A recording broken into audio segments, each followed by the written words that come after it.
नमस्कार सभी को, मेरा नाम अभिषेक है और आप देख रहे हैं मैथ्स की क्लास सभी एग्ज़ाम्स के लिए। चाहे आप एसएससी दे रहे हो, रेलवे दे रहे हो, कोई स्टेट एग्ज़ाम दे रहे हो, पुलिस के एग्ज़ाम्स दे रहे हो, किसी भी एग्ज़ाम के लिए आप दे रहे हो, मैं मैथ्स आपको बिल्कुल बेसिक से एडवांस पढ़ाता चला जा रहा हूँ। आइए देखते हैं आपने आज के पहले सवाल को। आइए देखते हैं, पहला सवाल आपसे कहता है कि एक कॉन्फ्रेंस ऑर्गेनाइज़ किया जा रहा है एक एजुकेशनल इंस्टीट्यूशन के द्वारा। जहाँ पर कि पार्टिसिपेंट्स जो है टीचर्स हैं डिफरेंट सब्जेक्ट्स के, फिजिक्स, केमिस्ट्री और मैथमेटिक्स के, जिसमें 112 लोग हैं फिजिक्स से, 144 लोग हैं केमिस्ट्री से और 192 लोग हैं मैथ से। The same number of the participants are to be seated in each room. हर एक रूम में सेम नंबर ऑफ पार्टिसिपेंट्स को बैठाना है and all the participants sitting in a room should be teachers of the same subject to find the minimum number of the rooms required for the event। देखिए, जैसे ही यहाँ minimum लिख दिया तो मैंने भी बता रखा है कि मिनिमम या लीस्ट शब्द आए तो एलसीएम लेना है। लेकिन ये क्वेश्चंस को आप पूरी तरह से पढ़ेंगे तो आपसे वहाँ पर मिनिमम नंबर ऑफ रूम्स की बात की गई है और क्वेश्चंस में जो दिया हुआ है वो पार्टिसिपेंट्स का वैल्यू दिया हुआ है, यानी वैल्यूज मैच नहीं कर रहा है जो पूछा गया है। तो पहले तो आपको क्या बोला है, आपसे कहा गया है कि फिजिक्स, केमिस्ट्री और मैथ्स के टीचर्स हैं। कितने-कितने टीचर्स हैं? तो 112 हैं, 144 हैं, उसी तरह से 192 हैं। तो ये आपको डिफरेंट डिफरेंट टीचर्स की संख्या है पार्टिसिपेंट्स की। लेकिन आपसे क्वेश्चन क्या पूछा गया है? आपसे पूछा गया है नंबर ऑफ रूम्स, यानी कि मिनिमम नंबर ऑफ रूम्स पूछा गया है। और रूम को ऐसा बनाना है कि एक रूम में जो है कितने टीचर अट पाएँगे। तो अगर रूम होगा तो आप रूम में क्या खोजते हैं कि मैक्सिमम टीचर्स कितने अटा सकते हैं। तो यानी कि रूम की संख्या तो आपसे मिनिमम पूछा है, यानी कि हमको नहीं पता कि रूम की संख्या कितनी है, n है।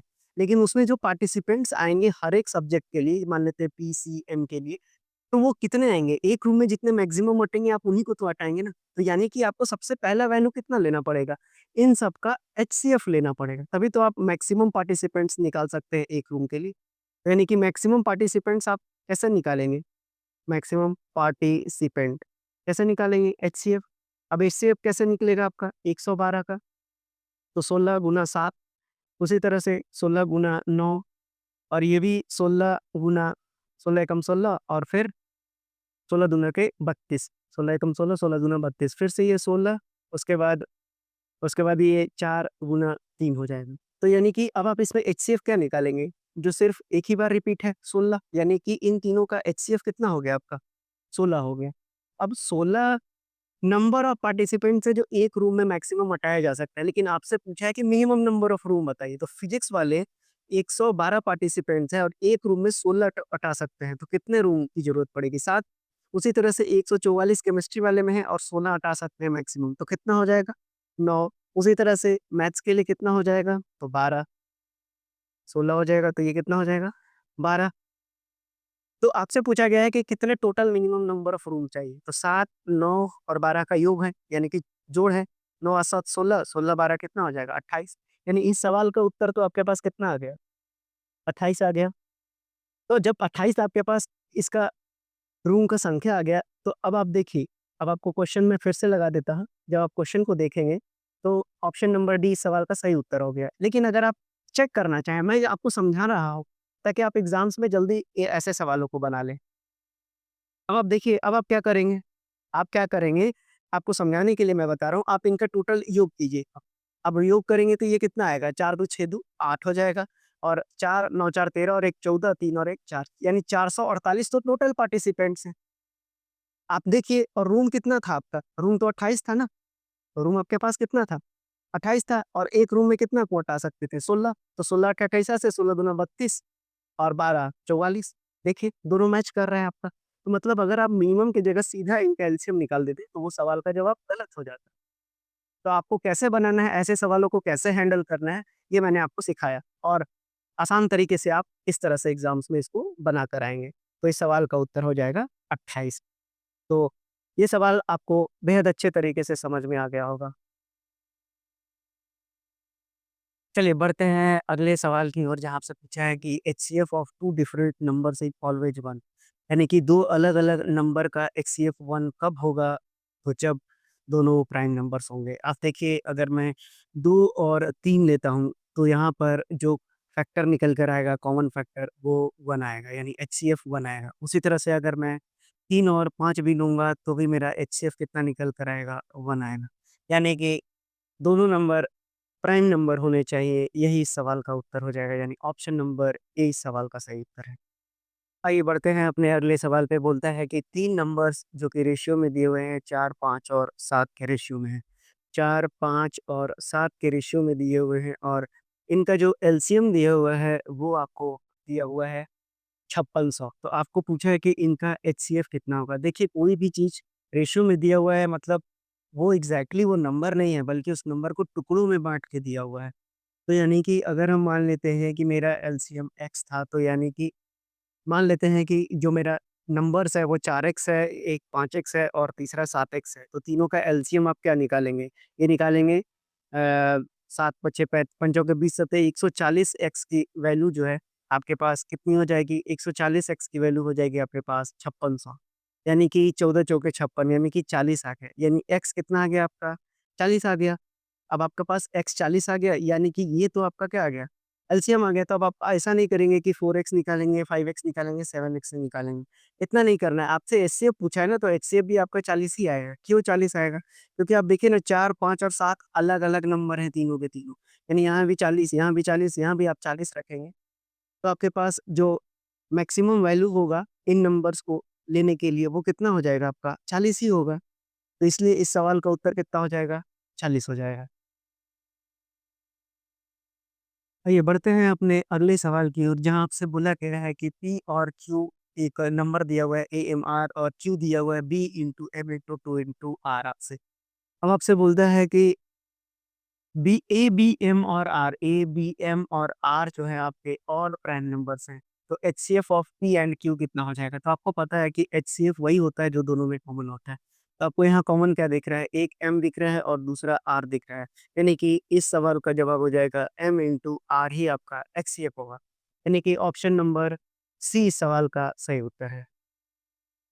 आइए समझते हैं इस सवाल को, जहाँ पर आपसे पूछा गया है कि HCF of and n plus 1, जहाँ n नेचुरल नंबर है। तो आप देखिए ये 2 कंसेक्यूटिव नंबर हैं। आप देखेंगे तो ये कंसेक्यूटिव नंबर है। कहने का मतलब ये है कि नेचुरल नंबर है तो 1 से चालू होगा। जब भी आप 1 रखेंगे तो अगला क्या आएगा आपका? 2 ही आएगा। अगर 2 रखेंगे तो अगला 3 आएगा। 3 रखेंगे तो 4 आएगा। 4 रखेंगे तो अगला 5 आएगा। यानी हमेशा ये कंसेक्यूटिव चला जाएगा। तो देखिए ना, सबका एचसीएफ हमेशा क्या आएगा? 1 आएगा। यानी कि ऐसा सवाल कुछ भी तरह से पूछे तो आपका जवाब 1 होगा, यानी ऑप्शन नंबर डी सवाल का सही उत्तर है। आइए देखते हैं इस सवाल को, जो रिपीट सवाल है, मैंने आपको आज की शुरुआत ही उसी सवाल से की है और उसको मैंने बहुत डेप्थ में समझाया है। फिर से एक बार आपको समझाऊँगा ताकि आपके एग्ज़ाम्स में क्वेश्चंस गलत ना हो। आपसे कहा गया है कि 7 ऑरेंज ट्री हैं, जिसमें से 28 एप्पल ट्रीज़ हैं और 42 मैंगो के ट्रीज़ हैं। अब इनको प्लांट करना है रो में इस तरह से कि जो रो है सेम नंबर ऑफ ट्रीज को कंसीडर करे, यानी एक वैरायटी का एक ही रो में आना चाहिए। तो मिनिमम नंबर ऑफ रोज पूछा है। देखिए, क्वेश्चन में आपको ऑब्जेक्ट दिया हुआ है, यानी कि जो नंबर किया हुआ है ट्रीज पर किया गया है। सवाल आपसे पूछा गया है रोज के बारे में। तो मिनिमम लिखा है तो ऐसा नहीं कि आप फिर से एलसीएम निकाल देंगे, क्योंकि 2 अलग-अलग चीज़ें हैं यहाँ। एक चीज़ नहीं है कि आप डायरेक्टली एलसीएम निकाल देंगे। तो देखिए फिर से समझाता हूँ आपको। आपसे कहा गया है कि आपके पास ऑरेंज ट्री है, उसके बाद एप्पल का ट्री है और साथ ही साथ आपके पास मैंगो का ट्री है। जिसमें से कि 7 ऑरेंज का ट्री है, एप्पल की 28 ट्री है और मैंगो 42 ट्री है। तो आपसे पूछा है कि मिनिमम नंबर ऑफ आप रोज़ बताना है आपको। मिनिमम नंबर ऑफ ट्रीज़ बताना है of one variety only. Minimum number of rows in which the tree may be planted. अब मैं क्वेश्चन हटा देता हूँ। तो देखिए, आपसे बोला है कि अगर एक रो है, मान लीजिए इस रो में आपको प्लांट करना है एक ही वैरायटी का। तो ये ट्री जो है आपका इस तरह से ट्री लगेगा, इस तरह से ट्री लगेगा। लेकिन वो ट्रीज़ कितना लगेगा? एक रो में जितने इन ट्रीज़ की संख्या है उसका मैक्सिमम ही तो आप एक रो में हटा सकते हैं ना। यानी कि इनका सबसे पहले आपको क्या पता होना चाहिए? एचसीएफ, क्योंकि मैक्सिमम आप एक रो में कितना हटाएँगे? जितना इनका एचसीएफ आएगा। तो ये तो 7 है, ये 7 गुना 4 है, ये 7 गुना 6 है। यानी इसको भी 2 गुना 3 कीजिए, इसको भी 2 गुना 3 कीजिए, इसको 2 गुना 2 कीजिए। तो यानी कि ये तो 7 है ही। तो एचसीएफ कितना आ जाएगा? 7 और यहाँ से कितना आ जाएगा आपका? बस एचसीएफ कितना आ गया आपका? 7 ही आएगा और कुछ तोड़ने की ज़रूरत ही नहीं है। तो जब एचसीएफ 7 आ गया, तो जब 7 आपसे आए तो आपसे पूछा कि मिनिमम नंबर ऑफ रोज, यानी एक रो में तो आप 7 हटा सकते हैं, हमको थोड़ी पता है कि नंबर ऑफ रोज कितना है। तो देख लेते हैं कि ऑरेंज वाले में हम कितने रो में हटा पाएँगे, तो जितना ट्रीज़ है उसको भाग लगा देते हैं 7 से, तो यहाँ पर 1 ही रो आएगा। एप्पल वाले में देख लेते हैं 28/7 करेंगे तो 4 रो आएगा, 42 को भाग लगाएँगे 7 से तो ये कितना आ जाएगा, 6 रो आएगा। टोटल रो ऊँचा है 4, 1, 5 और 6, 4, 1, 5, 6, 11, यानी 11 इस सवाल का उत्तर हो जाएगा। तो 11 उत्तर होने का मतलब कितना हो गया? तो 11 है, यानी कि ऑप्शन नंबर सी हो गया। लेकिन आपको फिर से बता दूँ, अब आप 11 है ना, तो 11 में आपसे पूछा गया था ना कि आप कितना निकाल पाए, एक रो में मैक्सिमम कितना आता है? 7 अट रहा है, तो 77, यानी कि टोटल कितना आपके पास ट्रीज़ है? 77। इसको भी जोड़ लीजिए ना, 8 और 2 10 और 7 17, 4 2 6 और 1 7। तो देखिए दोनों मैच कर रहे हैं। तो फिर से मैंने एक बार आपको अच्छे से डिटेल में समझा दिया ताकि आपका अब एग्ज़ाम में ऐसे क्वेश्चन्स आएँ, कोई भी एग्ज़ाम हो, एसएससी दे रहे हो आप, रेलवे दे रहे हो, कोई भी एग्ज़ाम भारत में दे रहे हो, कहीं पर भी ऐसा एक क्वेश्चन आएगा तो आप उसको अब सॉल्व कर लेंगे। अब आइए देखते हैं अगले क्वेश्चन्स को। अगले क्वेश्चन लेना इसलिए ऐसा ज़रूरी है क्योंकि अभी-अभी मैंने आपको जो क्वेश्चन कराया और ऐसे क्वेश्चन्स में आप डिफरेंस को बता सके। अब आप देखिए यहाँ पर बोलता है कि 3 कंटेनर्स हैं जिसमें कि 72, 90 और 144 लीटर मिल्क है। अब बोलता है कि what should be the biggest measuring can which can measure all the 3 quantities exactly without a reminder. अब आपको यहाँ पर सीधा-सीधा इस सवाल में क्या करना है, आपको तो एक ही क्वांटिटी दिया हुआ है, सीधा-सीधा उसका एचसीएफ निकाल देना है। यहाँ पर अगर आप 72, 90 और 144 का एचसीएफ लेंगे तो वो 18 आ जाएगा। यानी कि आपसे पूछा है कि 18 लीटर इस सवाल का जवाब हो जाएगा। यानी कि what should be the biggest measuring can, तो बिगेस्ट के लिए आप एचसीएफ निकालते हैं और वो आ रहा है 18, वो 18 लीटर का कैन होगा। तो आशा करते हैं आपको दोनों में डिफरेंस समझ में आ गया होगा। बढ़ते हैं अपने अगले सवाल पे जहाँ पर बोला गया है आपसे कि एचसीएफ 16 है और उन दोनों नंबर का सम जो है 288 है, तो कितने पेयर ऑफ नंबर फॉर्म हो सकते हैं? तो मान लेते हैं वो नंबर है मेरे पास 16x और 16y, दोनों का सम 288 है, यानी कि जोड़ दिया तो यानी कि x प्लस वाई कितना आ गया, 288। अब ये कितना आ जाएगा 18 बार में, यानी x प्लस वाई 18 है। अब आपसे इसी का तो सम पूछा गया है कि कितने पेयर्स में ये बना रहा है। तो देखिए जब भी आप इनके पेयर्स को लेंगे तो यहाँ पर आपको याद रखना है कि एक्स और वाई का जब पेयर आप बनाएँगे तो हमेशा वो प्राइम नंबर होगा। प्राइम नंबर क्यों लेंगे? क्योंकि दोनों का जो दोनों अगर आप नंबर्स को लें तो उनका एचसीएफ हमेशा 1 आना चाहिए। तो देखिए ये कितना में टूटेगा, 1 और 17 कितना हो गया, 18 हो जाएगा। उसके बाद अगर मैं इसको 13 और इधर लेता हूँ 5 तो भी ये कितना आएगा? और एक और नंबर जो हम ले सकते हैं वो है 11 और 7, और हम कुछ नहीं ले सकते, यानी कि यहाँ पर जो पेयर की संख्या होगी वो कितनी हो जाएगी, 3 हो जाएगी। आइए बढ़ते हैं अपने अगले बेहतरीन सवाल पर जो आपके किसी भी एग्ज़ाम में पूछा जा सकता है और पूछ दे तो माथे के पसीने छूट जाएँगे। चलिए आपसे पूछा गया है कि अगर 3 का 45 माइनस 1 है और 3 का पावर 35 माइनस 1 है, तो आपको बताना है कि इनका एचसीएफ क्या होता है। तो चलिए सबसे पहले आपको एक फ़ॉर्मूला लिखा दूँ, तब उसके बाद इस सवाल को हल करेंगे। तो अगर आपके पास 2 नंबर दिया हुआ है जो a का पावर m-1 के फॉर्म में है और a का पावर n-1 के फॉर्म में है। तो अगर ऐसे नंबर्स का आपसे एचसीएफ पूछा जाता है, तो आपका एचसीएफ हो जाएगा a का पावर एचसीएफ ऑफ m और n, और ये हो जाएगा -1। अब आपके लिए ये सवाल काफ़ी आसान हो जाएगा। तो चलिए इस सवाल को मैं सॉल्व कर देता हूँ। आपके पास 2 ही दिया हुआ है, 3 का पावर 45 माइनस 1 और 3 का पावर 35 माइनस 1। अब आप इसको कैसे लिखेंगे? तो ये हो जाएगा आपका 45 को आप लिख लीजिए केवल, तो ये हो जाएगा आपका 9 इंटू 5, 9 इंटू 5, और 35 को आप लिखेंगे तो 7 इंटू 5, यानी कॉमन क्या दिख रहा है? 5 दिख रहा है ना, तो 9 और 7 का कोई मतलब नहीं है मेरे पास। तो ए कितना है, 3 है, तो 3 का पावर 5 आ जाएगा, क्योंकि दोनों का एचसीएफ 5 ही होगा, -1, यानी 243 में से 1 घटा दीजिए, 242 इस सवाल का सही उत्तर हो जाएगा। यानी कि ऑप्शन नंबर आप 2 बी इस सवाल का सही उत्तर हो जाएगा। तो आप देखिए ऐसे क्वेश्चन्स अगर एग्ज़ाम में आ जाएँगे तो आपको इसी तरह से सॉल्व करना है। बढ़ते हैं अपने अगले सवाल पे। अगला सवाल आपसे पूछा है कि 2 को-प्राइम नंबर्स हैं, जिसका कि प्रोडक्ट 117 है, तो एचसीएफ बताइए। देखिए, बताने का मकसद केवल को-प्राइम है, को-प्राइम का मतलब होता है कि 2 ऐसे नंबर जिनका एचसीएफ केवल 1 हो। तो यानी कि अब आपको यहाँ पर 2 ऑप्शन चूज़ करना है। तो अगर आपको 117 को अगर आप तोड़ेंगे तो 13 और 9 2 ऐसे नंबर हो जाएँगे जिसका एचसीएफ 1 हो जाएगा। तो 13 और 9 में 1 एक नंबर आएगा, तो इस सवाल का उत्तर 1 हो जाएगा यानी ऑप्शन नंबर सी। तो ये समझ गए होंगे, सिर्फ़ कोप्रेन नंबर इससे बताना था। तो कोप्रेन नंबर ऐसे नंबर हैं जिनका एचसीएफ 1 होता है। तो ये क्वेश्चन भी अब आपको क्लियर हो जाना चाहिए। चलिए बढ़ते हैं अपने अगले से सवाल पे जो काफ़ी लंबा-चौड़ा सवाल है। बोलता है कि 245 और 343 गेस्ट हैं जो सौराब के बर्थडे में आए हैं और चॉकलेट डिस्ट्रीब्यूट करना है। उसके बाद बहुत सारी चीज़ें दी हुई हैं। आखिरी में बोला गया है आपसे कि how much chocolate should Saurabh hold in each cartoon? तो हर एक कार्टून में उतने ही चॉकलेट अटेंगे जितना कि आप हटा सकते हैं यानी मैक्सिमम वैल्यू ऑफ चॉकलेट्स। तो यानी एचसीएफ निकालना है किसका 245 और सॉरी 245 और 343 का एचसीएफ। ये हो गया 49 गुना 5 और ये हो गया 49 गुना 7।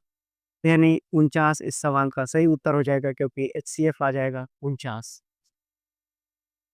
पढ़ते हैं अपने अगले सवाल पे बोलता है कि 50 पेन, 80 पेन और 65 पेन 65 इस पेंसिल स्केल्स को डिस्ट्रीब्यूट किया गया है कुछ स्टूडेंट में और ऐसा पाया गया है कि हर स्टूडेंट्स में से 5 स्टूडेंट्स एब्सेंट्स थे। यानी उनमें डिस्ट्रीब्यूट नहीं किया तो नंबर ऑफ स्टूडेंट्स बताइए। तो सीधी-सी बात है 50 में से 5 को नहीं दिया यानी 45, उसी में से 80 में से 5 को नहीं दिया यानी कि 75 और 65 में से 5 को नहीं दिया तो ये हो गया 60।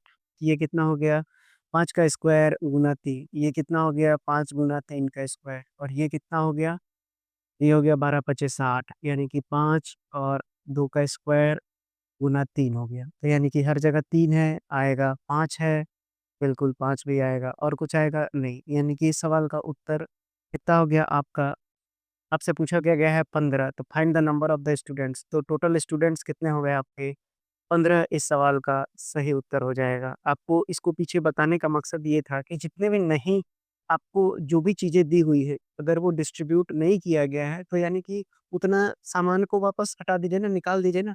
तो इनमें से जो भी स्टूडेंट्स होंगे, उनको जो मैक आपसे पूछा गया है ना कि find the number of students, तो नंबर ऑफ स्टूडेंट क्या हो जाएँगे? जो इसमें से जितने भी मैक्सिमम चीज़ों को इन तीनों में से जो मैक्सिमम होगा डिस्ट्रीब्यूट किया गया होगा, उतने ही तो नंबर ऑफ स्टूडेंट्स होंगे ना। तो बस इसीलिए यहाँ पर हम क्या निकाले हैं, एचसीएफ निकाले हैं, इस बात को दिमाग में रखिएगा। चलिए, बढ़ते हैं अपने अगले सवाल पर। अगला सवाल आपसे क्या पूछा गया है? अगला सवाल आपसे कहता है कि ग्रेटेस्ट लेंथ बताइए, यानी एचसीएफ ही निकालना है इसमें से। 3 क्लॉथ दिया हुआ है जो कि 1.26 मीटर का है और दूसरा है आपके पास 1.98 मीटर का। और तीसरा आपके पास दिया हुआ है 1.62 तो पॉइंट से कोई घबराने की वाली बात भी नहीं है। सब मीटर में दिया हुआ है और आपको पता है कि 1 मीटर में कितना सेंटीमीटर होता है 100 सबको सेंटीमीटर में कर दीजिए ना। ये 126 सेंटीमीटर, ये 198 सेंटीमीटर और ये हो गया आपको 162 सेंटीमीटर। तो अब ये काम आसान हो गया। अब काम आसान हो गया, पहले कि ये सेंटीमीटर में दिया हुआ है और आप देखिए ना, जो आपका आंसर है वो उसने भी बता दिया है कि सेंटीमीटर में ही आपको निकाल के बताना है। तो अब आप देखिए कि ये कितना हो जाएगा, तो 18 गुना 9 है, यानी कि 18 नौवा बस 88 तो यानी कि 9 9 और ये हो जाएगा आपका 2 तो यानी कि और ये कितना हो जाएगा? ये आपको हो जाएगा 18 को फिर से ये कीजिए 18 एकम 18 और 18 एकम 18 और ये कितना है 18 गुना 7 है। तो आपसे मैक्सिमम पूछा गया है तो मैक्सिमम आपका 18 सेंटीमीटर इस सवाल का सही उत्तर हो जाएगा, यानी ऑप्शन नंबर डी। तो देखिए, ये थे एचसीएफ और एलसीएम से कुछ और सवाल जो मैं आपको लगातार कराते चला जा रहा हूँ, हर पैटर्न पे सवाल। तो आज के लिए हम इतना ही रखेंगे, आगे के सवालों को अगली क्लासेस में हम लेंगे।